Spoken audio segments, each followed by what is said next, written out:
good to be here. It's an honor to be featured on this podcast.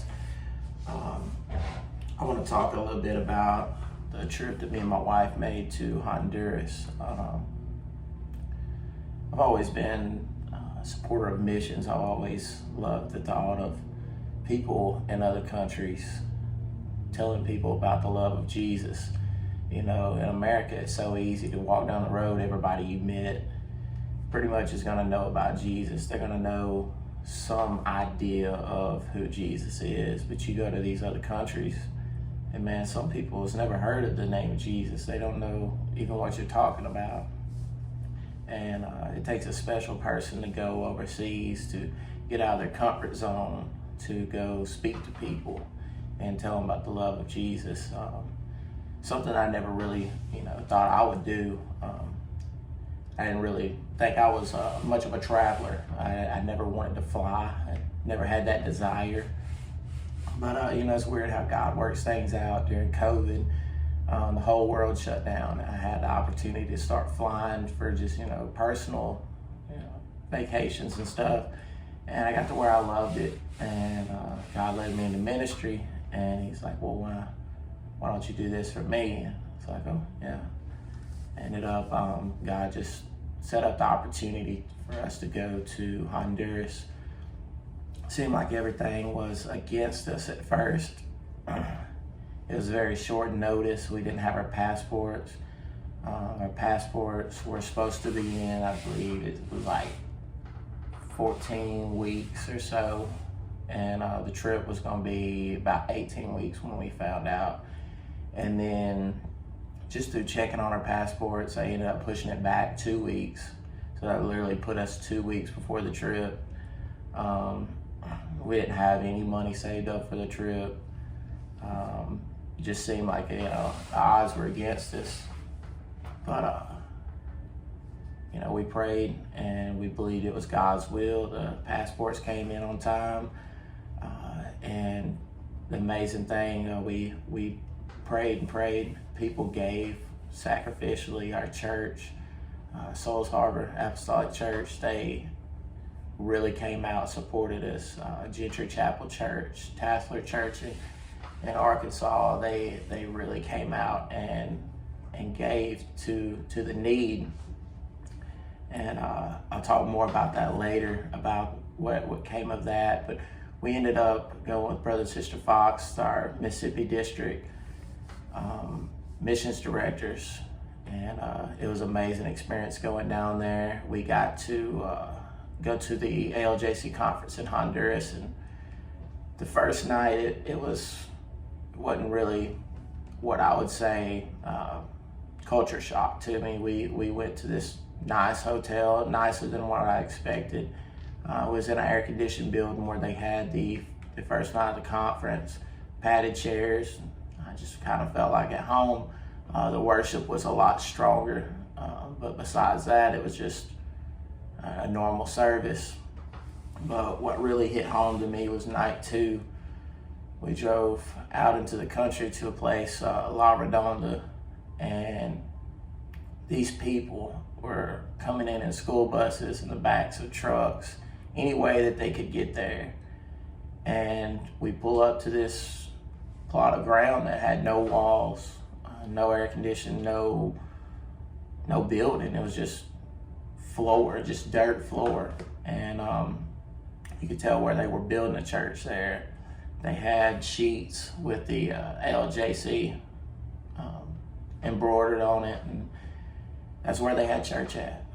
That was the first time I got to speak on foreign soil, and it ripped my heart out, seeing what we take for granted so much. They were sitting on pieces of wood that was laid across center blocks, and they out-worshiped every one of us.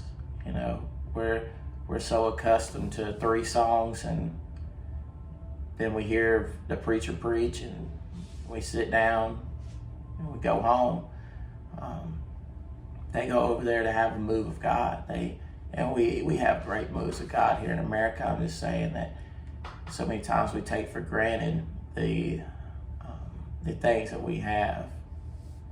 We wake up and it might be raining, or we may have a headache and we just decide to stay home. But I see these people worshiping in the pouring rain with no roof on their building, or no building at all.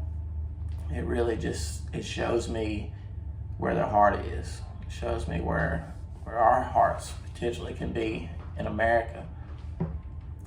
And when I went over there, I wanted to somehow make an impact, and I hope I did, but I know those people made a bigger impact on my life. I took my drone with me because I wanted to offer something that maybe is a little harder to come by. People preach all the time. I could go down there and give a message and whatnot, and it might impact somebody for a week or two, but I wanted to offer something that could last. We went down there with Brother and Sister Fox there over the Bi-Block program in Honduras, and I wanted to record the churches. I wanted to get footage of the churches to where when we brought it back to the United States, people could see what their money's going towards. They could see what's happening in Honduras, the moves of God, and the churches that are being built down there. So we visited some churches, and I would love for you to go and like or share our Facebook page, Bi-Block Honduras, and just pray for it. If you can't give, your prayers will go a long ways. You'll see the living conditions down there. I promise you, it'll break your heart. And so we went down there. I was able to fly my drone and get some footage of these churches to bring back, and just meet the people. And something in their culture that we don't really understand. If a man's wearing a hat, it means that he's in labor. He's doing work that day. So we were riding around. The sun was excruciating. It was very hot. I think it was around 100 degrees most days. There's no shade. You're dealing with it. So I'm out there flying my drone. I'm just getting burnt, but you're doing God's work. It's hot. And we got back in the vehicle. Well, we were recording for the churches, and Brother Daniel Horan, the president of the ALJC Honduras, his son was with us. He's probably 4 or 5 years old. He was watching me fly my drone, and he wanted to fly it. So at the last church we went to, after I got all the footage, I sit down with him and just took time to fly my drone with him. Just little things like that. And we got in the vehicle, and he turned around and told me, he said that he didn't have much to give. That it's a very poverty country. He said, but in their culture, he said, a hat was a sign of labor. And he wanted to give me his hat. This is the hat I'm wearing now. As a sign, as a token that I'd done a labor for Honduras. And I don't know if it was as much the work that I did, or just the fact that I took time with his son, and that meant a lot to him. But I said that to say this: no matter what you're doing, what ministry you're in, if you're in a pulpit ministry, if you're doing missions work, if you're a Sunday school teacher, if you knock doors, no matter what you do, the most important thing is to take time to love people. I don't care if you preach the best message that's been preached in 10 years. I don't care if you travel to every country in the world, if you knock every door in Tippah County. If you're not loving people, you're not going to have a successful ministry.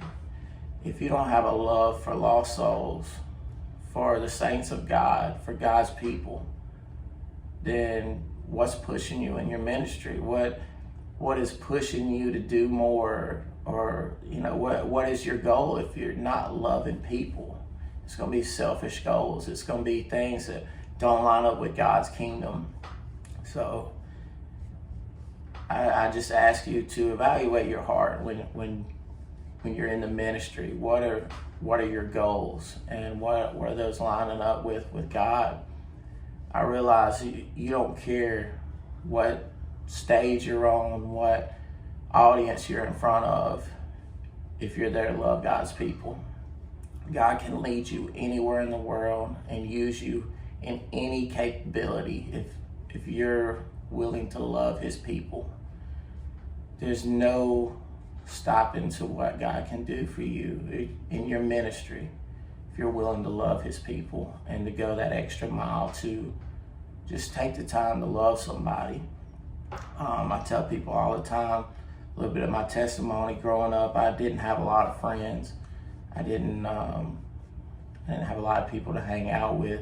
So what I started doing, I started looking around at other people that may be sitting alone or just by themselves, and I go sit with them, and I got a collection of friends over time by doing that. And I kind of tried to orchestrate that into my ministry. If I see somebody sitting alone at work or somebody new, you have the opportunity to connect with them before anybody else. They're looking for connection. Maybe somebody new walks into the church.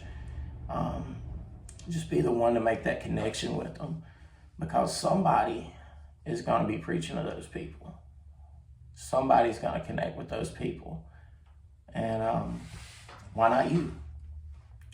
While we were there, Brother Selvin was talking about how he saw the land at La Redonda.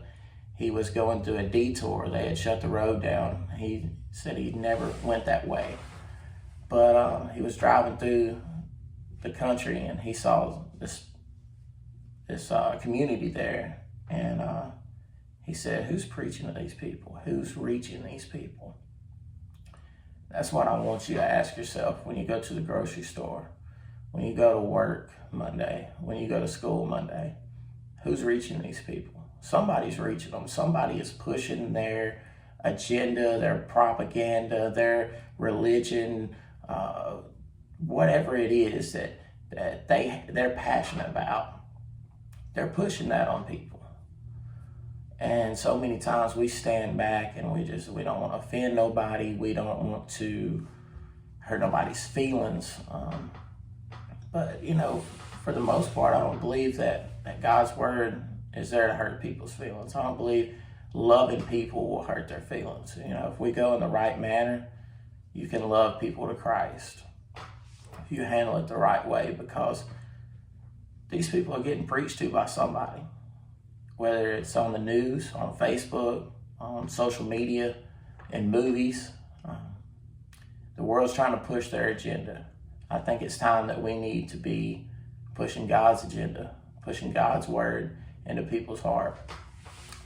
I appreciate the time that I've taken up today.